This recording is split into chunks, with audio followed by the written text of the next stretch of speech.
Before the labyrinth, before the monster, before the sacrifice of youths sent into darkness beneath Crete, there was a king who refused to surrender what was never truly his to keep.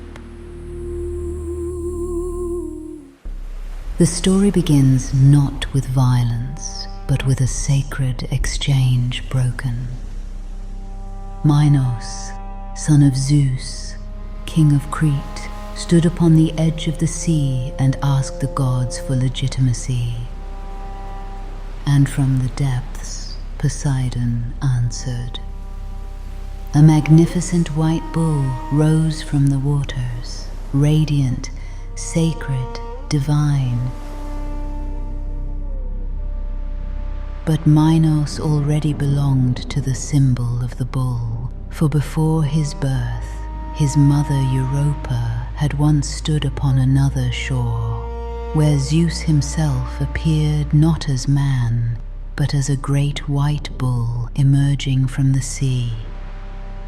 And upon the back of that creature, she crossed the waters to Crete.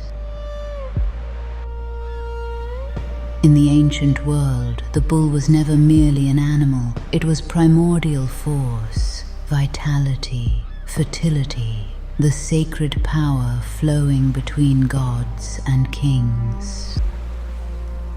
And the agreement was simple. The bull was to be returned, sacrificed in honor of the god who had sent it.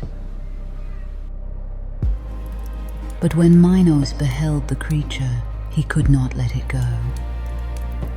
Perhaps it was pride, perhaps entitlement, perhaps the illusion that sacred power could be possessed rather than participated in. So Minos kept the bull for himself and offered another in its place.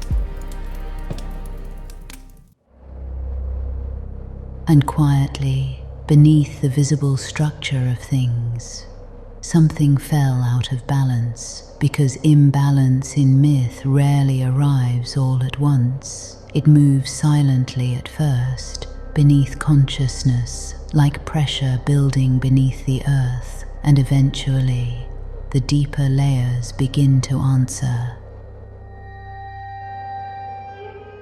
So the story turns toward Pasiphaë, queen of Crete, daughter of the sun, a woman remembered only through scandal, yet perhaps carrying something far older, because what is repressed does not disappear. It descends beneath structure, beneath identity, beneath civilization itself, and eventually it begins speaking through instinct.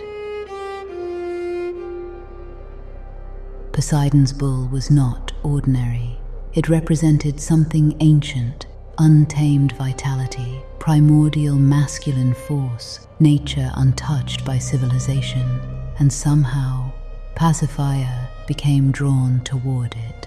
Modern minds call this curse, punishment, madness, but perhaps the myth speaks psychologically rather than literally, because what consciousness attempts to exile often returns through the unconscious, through dreams, desire, obsession, emotional eruption, the instinctive self refusing permanent burial.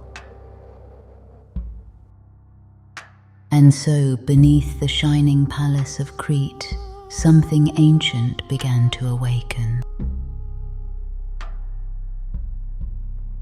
Then came Daedalus, inventor, architect, maker of impossible things. Unlike kings, Daedalus ruled through intelligence, through creation itself. He was the human mind, learning how to reshape reality. And this is where the myth becomes deeply unsettling, because Daedalus did not merely witness the imbalance, he gave it form. Pasiphaë's longing alone was not enough. Something artificial became necessary, an intermediary, a constructed illusion, and so Daedalus built the wooden cow, a hollow imitation of life, crafted by human hands, covered in hide, beautiful and deeply unnatural. This moment matters because now the story changes forever. The birth to come would no longer emerge purely from nature or instinct or divine imbalance. Now there was mediation, simulation, technology entering the sacred processes of life itself. Daedalus created not life, but imitation, a structure designed to redirect instinct through illusion. And perhaps this is why the myth still echoes now, because humanity continues crossing this threshold. The power to create, advancing faster than the wisdom guiding it. And from this union, something new emerged, not fully human, not fully animal, not fully natural, not fully constructed. The Minotaur was born. Half man, half bull, a being suspended between worlds, neither instinct nor consciousness fully reconciled. And perhaps this is why the Minotaur still haunts human imagination, because he represents a boundary collapsing. Modern retellings call him monster, but the older myth whispers something more tragic. What if the Minotaur was not corruption, but attempted reconciliation? The human mind meeting the primordial self beneath it, consciousness reaching back toward instinct without yet understanding how. And so civilization recoiled, because the kingdom could not integrate what the child represented. The Minotaur dissolved the boundaries upon which its identity depended, so he was hidden, buried beneath the palace, exiled from the world above, not because he was evil, but because he reflected something the kingdom itself could no longer face. Rejected, isolated, feared, not for what he had done, but for what he symbolized. And so the labyrinth was built, not merely as prison, but as concealment, a maze so vast, so disorienting, that those who entered could no longer find their way out. But perhaps the labyrinth was never only stone. Perhaps it symbolized civilization itself, because once consciousness severs itself from deeper foundations, increasingly complex structures become necessary to maintain the illusion of order. The shadow must be hidden, the contradiction buried, the consequence contained. And humanity still builds labyrinths, systems, identities, distractions, digital realities, endless structures designed to keep consciousness moving while avoiding the deeper confrontation waiting beneath them. But what is buried does not disappear, it waits. The body still remembers, nature still responds, emotion still erupts. The unconscious still shapes the world beneath awareness, and perhaps the Minotaur represents the very parts of ourselves civilization taught us to fear.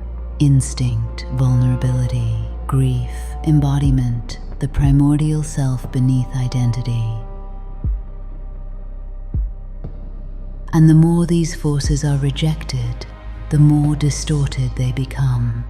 Isolation transforms instinct into violence. Suppression transforms emotion into eruption. Disconnection transforms vitality into fragmentation.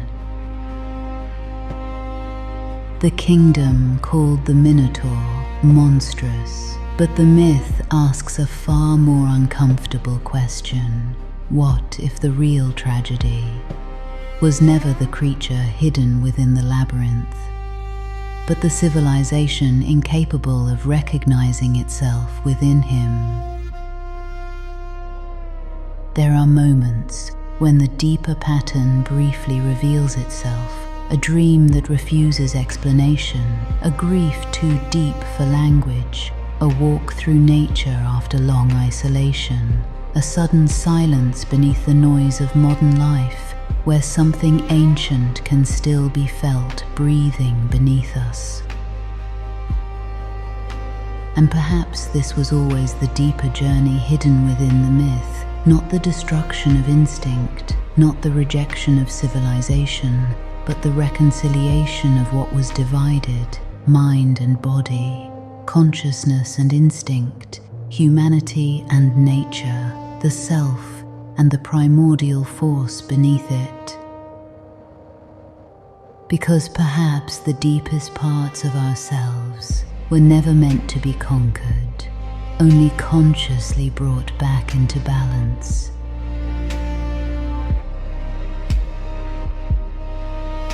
If this path resonated with you, there are more journeys waiting within the labyrinth.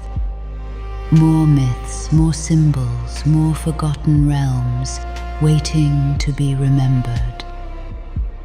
Continue the journey,